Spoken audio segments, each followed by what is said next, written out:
আমি এই মুহূর্তে দাঁড়িয়ে আছি চট্টগ্রাম নগরীর একটা স্কুলে। আসলে আজকে সকাল থেকে আমরা যেটা দেখতে পেয়েছি, নগরের বিভিন্ন স্কুল কলেজ গুলোতে গিয়েছি। কিছু কিছু কলেজ আসলে খোলা থাকলেও স্টুডেন্টদের উপস্থিতি পেলেও আসলে যেসব স্কুলগুলো রয়েছে সেই স্কুলগুলোতে বা ছাত্রদের কোনো উপস্থিতি এখনো পর্যন্ত আসলে দেখিনি। আমরা আসলে সকাল থেকে যে সব কিছু খোলা, স্কুল অফিস আদালত সব কিছু খোলা রয়েছে, বাট এই স্কুলে আসার পরে আসলে যেটা দেখতে পেয়েছি সকাল থেকে রাস্তাঘাটে গণপরিবহন খুব সীমিত এবং গাড়ি চলাচল হচ্ছে না বললেই আসলে চলে। আসলে এখানে একজন স্কুল শিক্ষক আছেন, শিক্ষিকা আছেন, ওনার সাথে একটু কথা বলবো।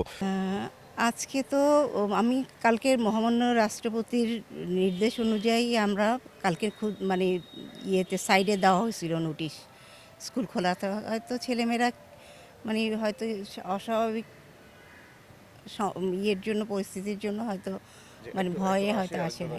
আসলে এরকম তো হওয়ার কথা না। হয়তো বর্তমান পরিবেশ পরিস্থিতি বিবেচনা করে অভিভাবকরা হয়তো একটু ইয়ে স্বাভাবিক হতে হয়তো একটু সময় লাগছে। আমার মনে হয় আগামীকাল থেকে বাচ্চারা হয়তো সবাই প্রেজেন্ট থাকবে। আমরা যেমনটা জানলাম আসলে স্কুলের শিক্ষকরা এখানে উপস্থিত রয়েছেন, কিন্তু স্কুলে শিক্ষার্থীরা নাই বললেই চলে।